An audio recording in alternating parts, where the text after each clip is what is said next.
नमस्कार। घड़ी में रात के 9 बज चुके हैं और वक्त हो गया है आपके पसंदीदा बुलेटिन प्राइम टाइम एट 9 का, जहां मिलती है आपको प्रदेश की हर ताजा खबर।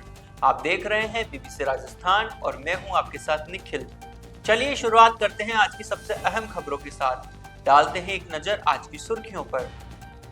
राजसमंद में वाहन धोखाधड़ी रैकेट आया सामने। पुलिस व बैंक कर्मचारियों की मिलीभगत का भी आरोप। पीड़ित ने परिवार देकर की कार्रवाई की मांग।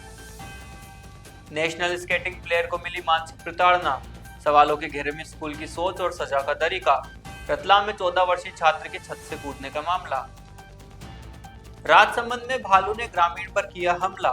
गंभीर रूप से घायल अस्पताल में भर्ती कराया। पूर्व मुख्यमंत्री वसुंधरा राजे ने दी विधायक मीणा को सांत्वना। देवनानी सहित कई वरिष्ठ भाजपा नेता पहुंचे बोरी। विधायक मीणा के बेटे के निधन पर शोक में हुए शामिल। धौलपुर जिले के सेपऊ में शुरू हुआ सफाई अभियान। नए अधिशासी अधिकारी के आने के बाद नगरपालिका सक्रिय। तो ये थी आज की बड़ी सुर्खियां। बढ़ते हैं खबरों की पूरी रिपोर्ट की ओर विस्तार से। राजसमंद में वाहन धोखाधड़ी का बड़ा मामला सामने आया है, जिसमें पुलिस व बैंक कर्मचारियों की मिलीभगत के आरोप लगाए गए हैं। पीपली अहिरान निवासी किशन लाल पिता प्यारचंद ने बताया कि कमलेश व दिनेश सुखवाल ने धोखे से उसके नाम पर 3 स्कॉर्पियो व 2 ट्रैक्टर डाउन पेमेंट पर खरीदकर अपने पास रख लिए। इसके बाद इसी पैटर्न पर उसके अन्य रिश्तेदारों के नाम पर भी जेसीबी व कई ट्रैक्टर खरीदवाए गए, जिनका वास्तविक लाभ आरोपी उठा रहे हैं। किशन लाल ने बताया कि कनेरा थाने में पदस्थ सिपाही नेत्राम मीणा इन वाहनों को आसपास के गांव, मध्य प्रदेश के डीकेन क्षेत्र और अन्य स्थानों पर बेच चुका है तथा कई वाहनों का किराया खुद वसूल कर रहा है।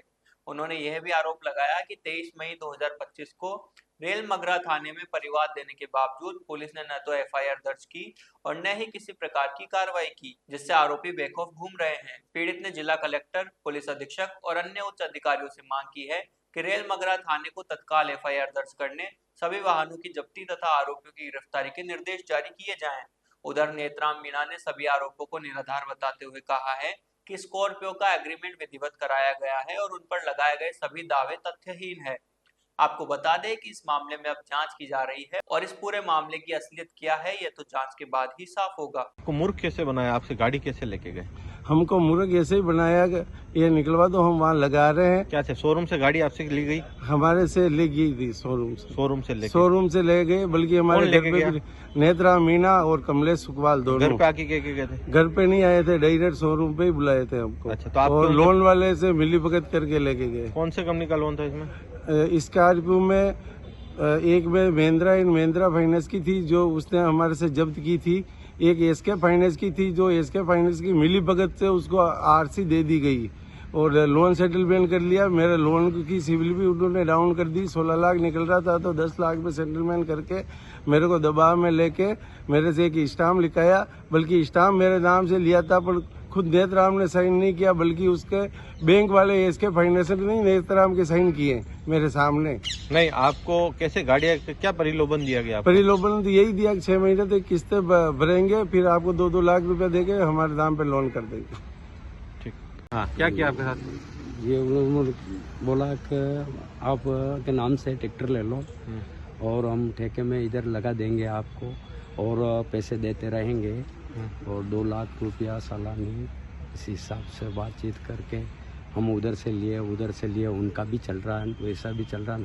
हम सबको तो मिलने दिए नहीं और ऐसे करके धोखाधड़ी से ट्रैक्टर ले लिया। अभी क्या ट्रैक्टर का डाउन पेमेंट खाली 90,000 रुपया दे के उठाया उन्होंने। अच्छा, 2 लाख में बाकी बाद में दे रहा हूँ और पैसे नहीं दिया? पैसे नहीं दिए। ट्रैक्टर कहाँ है अभी? और ट्रैक्टर उन्हीं के पास है। उन्हीं के पास? कौन? नेत्रराम? हाँ, नेत्रराम।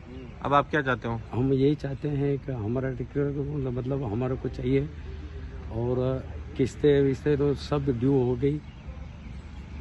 ये एक स्कॉर्पियो है, लेकिन स्कॉर्पियो टोटल कितनी गाड़ियाँ सबकी मिला के? सब मिला के गाड़ी है 6 ट्रैक्टर है और 6 ट्रैक्टर और एक जेसीबी है, 4 स्कॉर्पियो है सर। रतलाम के बोधी इंटरनेशनल स्कूल में 14 वर्षीय छात्र द्वारा छत से छलांग लगाने का मामला अब न केवल एक हादसा रहा, बल्कि शिक्षा तंत्र और स्कूल प्रबंधन की कार्यशैली पर एक गंभीर सवाल खड़े कर रहा है। घायल छात्र एक नेशनल लेवल स्केटिंग प्लेयर है जो अब तक कई प्रतियोगिताओं में मेडल जीत चुका है। और अपने स्कूल व जिले का नाम रोशन कर चुका है। इसके बावजूद आरोप लग रहे हैं कि इतने होनहार खिलाड़ी को स्कूल के भीतर मानसिक रूप से प्रताड़ित किया गया, जिसका वीडियो अब तेजी से सोशल मीडिया के सामने आ चुका है। सीसीटीवी फुटेज में छात्र हाथ जोड़कर माफी मांगता नजर आता है, जबकि प्रिंसिपल और स्टाफ द्वारा उसे नेशनल खेलने से रोकने और नाम काटने जैसी बातें कही जा रही है, जो एक छोटे बच्चे के मन पर गंभीर असर डाल सकती है। यहाँ सबसे बड़ा सवाल यह है कि जिस छात्र ने स्कूल को पहचान दिलाई, क्या उसके साथ गंभीर सजा और डर का माहौल बनाना जरूरी था? मामले को संवेदनशील बनाता है। जहां कोविड-19 महामारी का दौर, जब करीब 2 बच्चों तक खुद स्कूलों ने बच्चों को मोबाइलों के सहारे पढ़ाया। ऑनलाइन क्लास, असाइनमेंट, कोचिंग और शिक्षा सब कुछ मोबाइल पर ही संभव हुआ। ऐसे में अचानक बच्चों को मोबाइल से पूरी तरह दूर कर देना, बिना काउंसलिंग और संवाद के, क्या यह व्यवहारिक है? विशेषज्ञ जानकारों का कहना है कि 10 से 15 वर्ष की उम्र के बच्चों में डर, अपमान और सार्वजनिक दबाव आत्मविश्वास तोड़ सकता है। ऐसे मामलों में संवाद, काउंसलिंग और सकारात्मक मार्गदर्शन की आवश्यकता होती है, न कि डर या धमकी की। घटना के बाद छात्र की हालत बेहद गंभीर है। उसे रीढ़ की हड्डी में मल्टीपल फ्रैक्चर आने के कारण अहमदाबाद रेफर किया गया है। वहीं स्कूल प्रबंधन भले ही इसे समझाइश बता रहे हो, लेकिन वीडियो और परिस्थितियां मानसिक प्रताड़ना की ओर इशारा कर रही है। फिलहाल पुलिस और शिक्षा विभाग मामले की गहन जांच कर रहे हैं। यह घटना पूरे प्रदेश के शिक्षा तंत्र के सामने एक बड़ा सवाल खड़ा करती है कि क्या सजा इतनी कठोर हो सकती है कि एक होनहार बच्चे को अपनी जान जोखिम में डालने पर मजबूर कर दे? अभी सवाल का जवाब सरकार को देना है। देखना यह भी होगा कि आगे इस मामले में क्या कार्रवाई होती है। जी मैम, क्या रीजन रहा बच्चे ने इतनी बार सॉरी बोला उसके बाद भी उसे माफ नहीं किया गया? सर उसको माफ़ कर देते हैं, हाँ, क्योंकि हमको मालूम है कि वो नेशनल प्लेयर है और हम किसी भी बच्चे के भविष्य के साथ खेल नहीं सकते हैं। सिर्फ क्या रहता है कि जो मोबाइल है वो बच्चों को बिगाड़ देता है, तो हम लोग ने क्या करते हैं कि सस्पेंशन का भुगते जरूर है, पर आज तक किसी बच्चे को सस्पेंड नहीं किया हमने। 10 मिनट बैठाते हैं, बच्चा रियलाइज़ करता है, वापस क्लास में भेज देते हैं। उस बच्चे ने भी इतनी बार सॉरी बोला, उसको बैठाया, स्पोर्ट्स ऑफिसर को कहा 10 मिनट बाद इसको लाना, अपन क्लास में भेज देंगे। एकदम से उसने अपने फादर को देखा और दौड़ लगा दी। उसके पापा को देखने के बाद हाँ, भागा। दौड़ लगा दी उसने, आई कांटेक्ट कर। राजसमंद जिले में देवगढ़ थाना क्षेत्र की काचबली ग्राम पंचायत के देवचोड़ा गांव में शुक्रवार देर शाम भालू के हमले से एक ग्रामीण कूप सिंह पुत्र राजू सिंह रावत गंभीर रूप से घायल हो गए। भालू ने उन पर तब हमला किया जब वह गांव के पास मुख्य सड़क से अपने घर लौट रहे थे। गंभीर रूप से घायल कूप सिंह को पहले देवगढ़ उप जिला चिकित्सालय ले जाया गया, जहां से उन्हें प्राथमिक उपचार के बाद जिला अस्पताल रेफर कर दिया गया।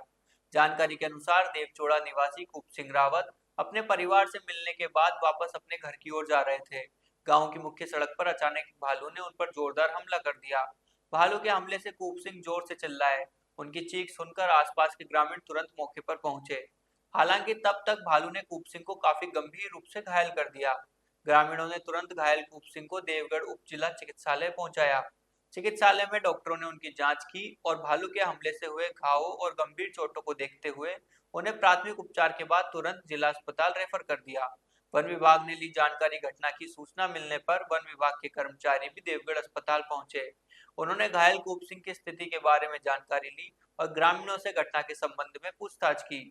भालू के हमले की इस घटना से पूरे देवचोड़ा गांव और आसपास के इलाकों में दहशत का माहौल बना हुआ है। बांसवाड़ा जिले के गढ़ी विधानसभा क्षेत्र के विधायक कैलाश मीणा के पुत्र शोक पर शनिवार को भारतीय जनता पार्टी के वरिष्ठ नेताओं और कार्यकर्ताओं का तांता लगा रहा। पुत्र के निधन से दुखी विधायक मीणा और उनके परिवार को सांत्वना देने के लिए राज्य के कई दिग्गज नेता व्यक्तिगत रूप से गढ़ी पहुंचे। दिवंगत आत्मा को श्रद्धांजलि देने और शोक संतप्त परिवार को ढांढस बंधाने वालों में पूर्व मुख्यमंत्री वसुंधरा राजे और विधानसभा अध्यक्ष वासुदेव देवनानी प्रमुख रूप से शामिल थे। नेताओं ने विधायक कैलाश मीणा के पुत्र अभिषेक मीणा के असामयिक निधन पर गहरा दुख व्यक्त किया। इस शोक की घड़ी में शामिल होने के लिए कई अन्य वरिष्ठ नेताओं ने भी अपनी उपस्थिति दर्ज कराई। इनमें पूर्व प्रदेश अध्यक्ष सतीश पूनिया, चित्तौड़गढ़ सांसद और पूर्व प्रदेश अध्यक्ष सीपी जोशी, पूर्व मंत्री धन सिंह रावत सहित कई अन्य वरिष्ठ नेता और पदाधिकारी शामिल थे। सभी नेताओं ने शोक संतप्त परिवार के प्रति गहरी संवेदनाएं व्यक्त की और ईश्वर से उन्हें इस अपार दुख को सहने की शक्ति देने की प्रार्थना की। सांत्वना देने पहुंचे इन सभी वरिष्ठ नेताओं का स्वागत भाजपा की जिला इकाई ने किया। इस अवसर पर भाजपा जिलाध्यक्ष पुंजीलाल गायरी सहित कई अन्य भाजपा कार्यकर्ताओं और पदाधिकारियों ने अपनी उपस्थिति दर्ज कराई और अतिथियों का स्वागत किया। विधायक मीणा के परिवार को सांत्वना देने के उपरांत सभी वरिष्ठ नेताओं ने क्षेत्र के गहन आस्था केंद्र मां त्रिपुरा सुंदरी में मंदिर पूजा अर्चना की। नेताओं ने प्रदेश और परिवार की कुशलता के लिए देवी से प्रार्थना की। धौलपुर जिले के सेपऊ में नगर पालिका के नवयुक्त अधिशासी अधिकारी भगत सिंह के नेतृत्व में सफाई कार्य शुरू हो गया है। नगर पालिका बनने के बाद कार्यवाहक अधिशासी अधिकारियों के नहीं होने के कारण सेपऊ नगर पालिका क्षेत्र में विकास कार्य नहीं हो पाया था, लेकिन अब भगत सिंह की देखरेख में नगर पालिका क्षेत्र में सफाई व्यवस्था को बेहतर बनाने के प्रयास किए जा रहे हैं। इस पहल का उद्देश्य शहर को स्वच्छ और सुंदर बनाना है, जिससे नागरिकों को बेहतर जीवन मिल सके।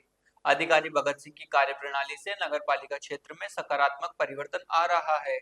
उनकी इस पहल से शहर की सफाई व्यवस्था में सुधार होने की उम्मीद है और लोगों को बेहतर सुविधाएं मिलेंगी।